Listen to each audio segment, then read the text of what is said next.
Robinson is remembered today for his character and for his leadership.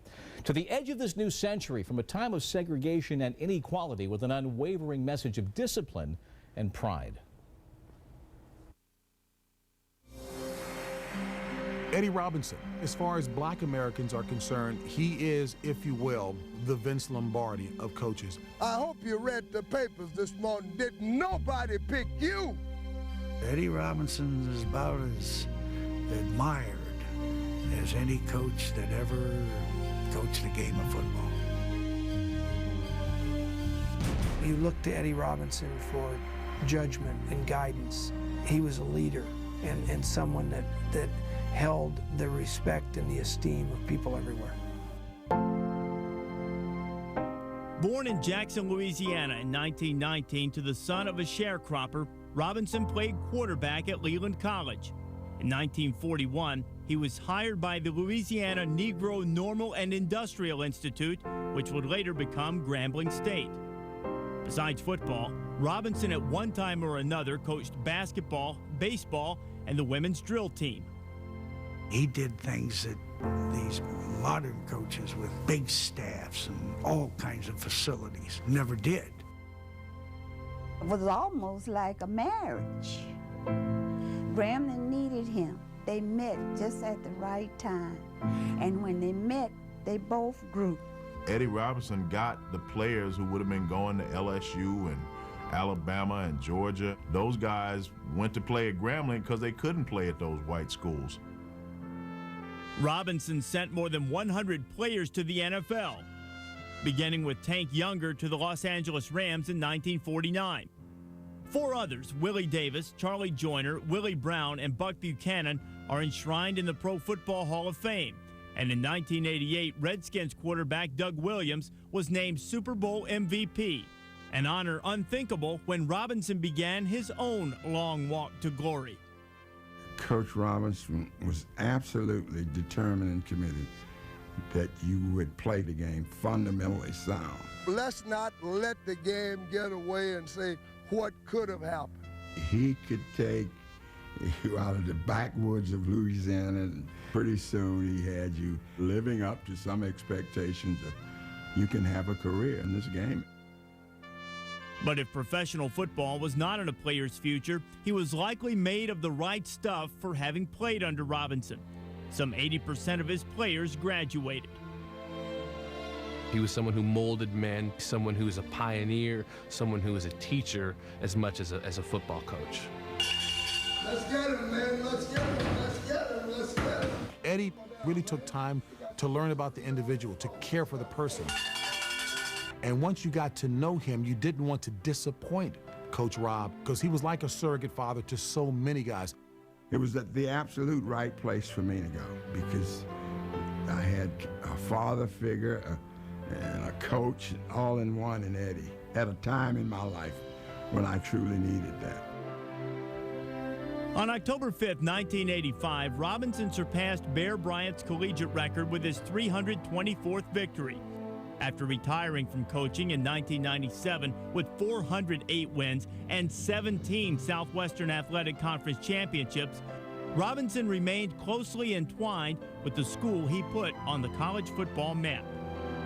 Eddie Robinson has to go down in the history of our nation as one of the great teachers, one of the great citizens, but more than anything else, Eddie Robinson has to be remembered as the all-time classic gentleman. And he coached at Grambling from before Pearl Harbor all the way through to Bill Clinton's second term. 408 victories, only 8 losing seasons in 55 years. And in his second season, Robinson's Grambling team was not just undefeated, they did not allow a single point. Now, all of that was on the football field, but the life of Eddie Robinson is remembered for much more than that. He passes away less than 2 weeks before we observe the 60th anniversary of Jackie Robinson's Major League debut. Todd Boyd is professor of critical studies at the University of Southern California. Todd, help us with the context of the time and the place, 1941 through the 40s and 50s, where Eddie Robinson was becoming this iconic coach. Well, you know, you look back in the 40s, 50s, 60s, I would say really up until the 1970s, in the South, college football was clearly very segregated. I mean, Alabama, Tennessee, Florida, Georgia, these places did not allow black players to play. But a guy like Eddie Robinson at a small black college took players from throughout the South, made them into great football players, in many cases made them into great men, working with limited resources in a segregated society. And he went on to become, for a long time, the winningest coach in the history of college football, having sent over 200 guys to the NFL. It's amazing. I mean, it's really amazing when you think about his legacy as a coach and ultimately as a man. Back during the 1960s, this country was going through many convulsive changes. He was already an iconic coach at that point. There were a lot of voices raised in anger in this country, and at that point, he told the New York Times in the 80s, I had to have a conversation with myself. I decided to become Eddie Robinson the American, to be Eddie Robinson the American, and not Eddie Robinson who spoke in terms of them and us. And that was not necessarily an easy thing for someone to say back in the 60s. Well, you're exactly right. I mean, the politics of the 60s were often very militant and very much interested in social progress. And not that Eddie Robinson was against those things, but he's a gentleman from a different era, from a different time. He's someone who found a place for himself in a segregated society. He made the best of it. Again, working with limited resources. He's a guy who took a stand, and his thing was making men. And I really think that's the legacy he leaves behind, is making men, not just football players, but men. Before college athletics was, you know, $1 billion industry on television, before any of these things we know now, Eddie Robinson in the 60s and the 50s and the 40s, he took a stand. Throughout his life, he took a stand. And I think, you know, the records he established, the players he sent on to the NFL, the reason we're here talking about him, it all speaks to the fact that he was a great American icon. And always, as you said, I'm proud to be an American. Professor Todd Boyd, we appreciate your time. In just a second, I'll be speaking with the man who succeeded Eddie Robinson at Grambling, the most valuable player of Super Bowl 22, Doug Williams. And also, as we continue in today's centerpiece, the pitch that Daisuke Matsusaka brings to the Bigs for the first time tomorrow. What is the gyro ball? Can anybody hit it? And our first report poll question today, off that topic, how many games will Daisuke Matsusaka win this year? Less than 10, 10 to 14, 15 to 19, or will he be a 20-game winner? Online, click the ESPN drop-down menu and then outside the lines. And on our interactive page, you can vote the poll, you can send us email, and you can sign up for our daily program alert. I'll be speaking next with Doug Williams as we continue outside the lines. So we're...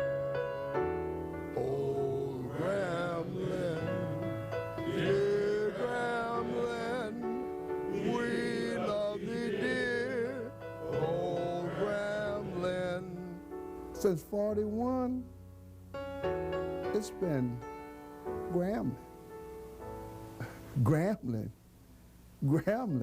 and that's what it is. I wanted to coach since the time I was in 4th grade. The first time that ball is snapped, you got to knock hell out of him and let him know one thing. That, boy, you gonna be in trouble this evening. You got a good man in front of you. And when life's game is fought and won, the hills will ring the victory song. It's the pride, the winning attitude that made us Grambling. It's the most rewarding profession in the world, and no man is too great to coach the American youth. Take that step and bring the children. All right, let's go. Down. Hut one. Turn. Good, good. Let me tell you about my whole career. I got a piece of every teacher I had, and every football player that's been through here, I got a piece of him. I think I'm the luckiest man in the world to have the privilege to coach people like you. Oh, Grambling, dear Grambling, we love thee, dear. Oh, Grambling.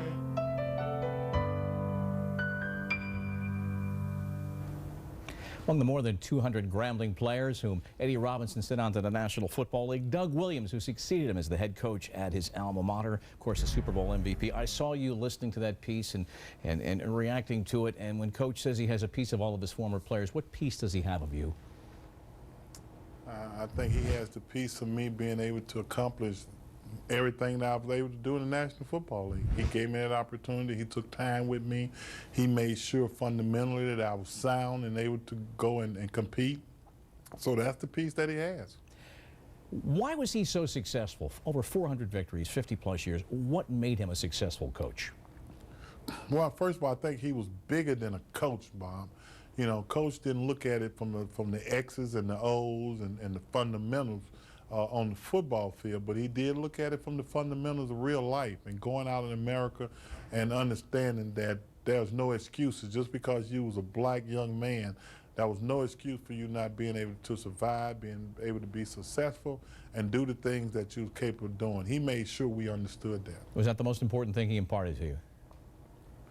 Well, number one, that, you know, be a competitor, you know, in real life, not only on the football field, but when you go out there with your family, with your friends, let them know that, you know, you can do whatever there is to be done, and don't make no excuses. And you know, if you're around Eddie Robinson, believe me, I was fortunate enough to pick up so much for him, because you never saw the guy in a mode that it was a negative mode, it was a down mode.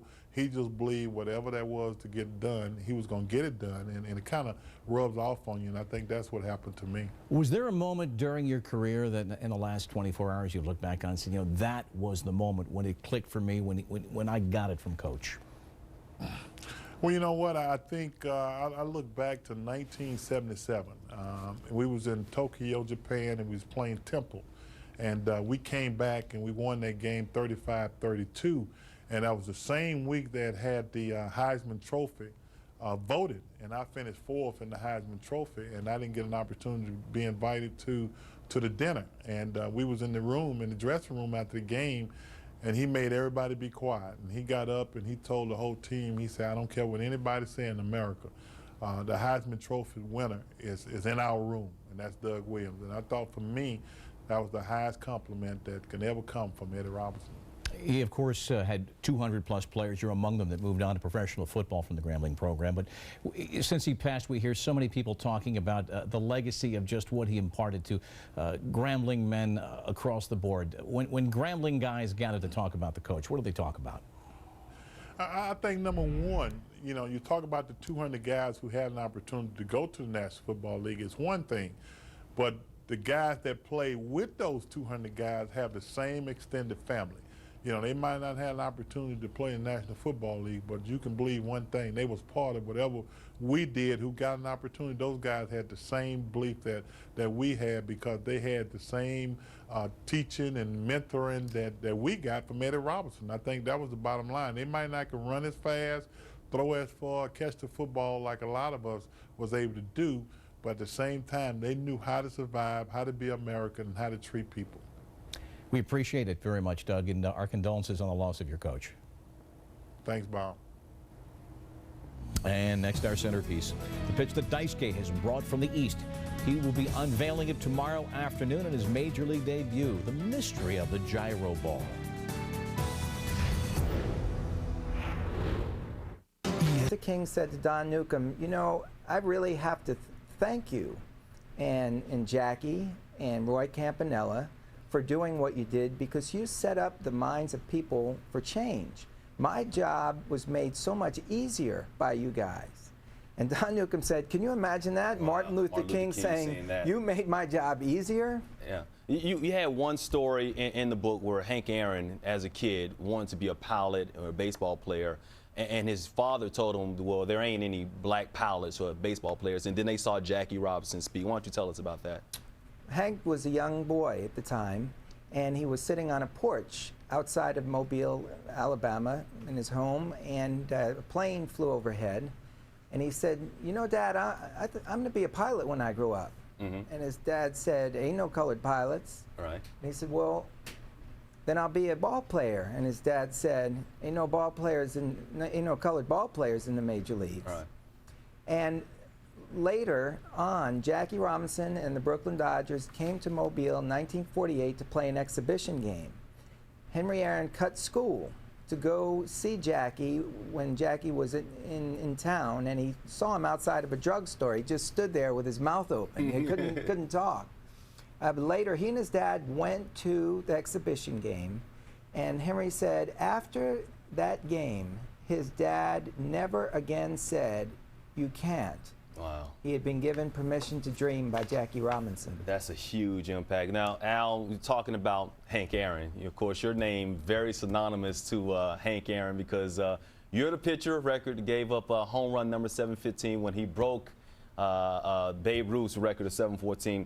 What's your thought on Barry Bonds, who's on the verge of breaking Hank Aaron's record, first of all? Barry Bonds is a very talented player. Some of his skills have eroded. Obviously, the man's 42 years old. He can't run the way he did at one time.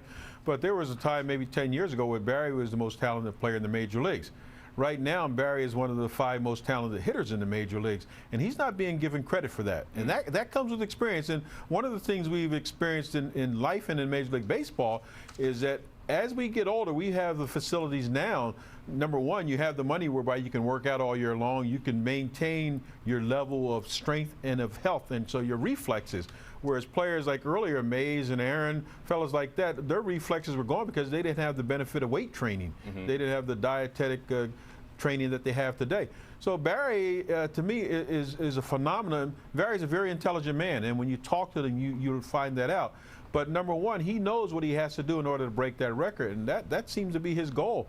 And my hat's off to him because I've watched his career since he's come into the major leagues, and I've always liked his talent. All right, we've got to wrap this up in a few minutes, but 22 home runs shy of actually breaking that record. What advice would you give the pitcher who actually gives up home run number 756? Be thankful that you're in the major leagues and that you're pitching in the major leagues because, hey, listen, the opposite end of the coin is you're in the minor leagues pitching, you don't get an opportunity. All right, fellas, thank you so much. Can I bring up one thing? Absolutely. Al Downing was a 20-game winner. Oh, you know, everybody always brings up, oh, he gave up the home run ball, but he was a 20-game winner in the major leagues, and so we have much respect for Al Downing around here. It's just, you know, unfortunate or fortunately, your name will always be tied to that moment in history. But we really appreciate you coming and hanging out with us on the Hot List here. My pleasure. Al Downing and Cal Fussman. The book is called After Jackie, and it could be found in bookstores right now. Thanks, Mike. All right, that's what's up. Thank you, guys. Thank you. Appreciate that. All right, much more of the Hot List. When we roll back, it's fantasy time.